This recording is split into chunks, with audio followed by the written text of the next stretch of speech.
News bulletin का आगाज करेंगे आम इंतखाबात से, जिसका काउंट डाउन जारी है। 49 दिन बाकी रह चुके हैं। सियासी जमातों ने हलकों का इंतखाब शुरू कर दिया। बानी पीटीआई लाहौर, इस्लामाबाद और मियांवाली से इंतखाब लड़ेंगे। चेयरमैन पीटीआई ने दावा किया है कि पीटीआई के उम्मीदवारों को मैदान में उतरने से रोका जा रहा है। परवेज इलाही गुजरात, मंडी बहाउद्दीन और तलगंग से कौमी असम्बली और पंजाब असम्बली के 3 हलकों से मैदान में उतरेंगे। पीटीआई रहनुमा यास्मीन राशिद, असलम इकबाल, महमूद रशीद ने भी कागजात नामजदगी हासिल कर लिए।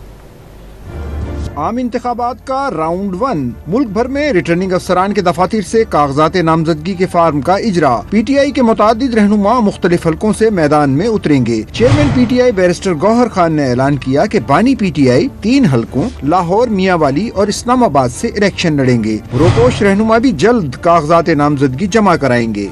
अगर 25 करोड़ अवाम के हकूक़ पे ये डाका डाला जा रहा है और 25 करोड़ अवाम की यही और आइन का यही मंशा है कि जमहूरी हुकूमत होगी, हाके हुक्मरानी का राइट जो है वो अवाम के पास है और जमहूरियत ही वाकई वे फॉरवर्ड है पाकिस्तान का, यही पाकिस्तान का मुक़द्दर है। तो अगर ऐसा ही है तो चीफ जस्टिस को ये रोल प्ले करना चाहिए। कल खान साहब के पास इंशाअल्लाह ताला नॉमिनेशन फॉर्म आएंगे और खान साहब इंशाअल्लाह ताला ये इलेक्शन कंटेस्ट करेंगे।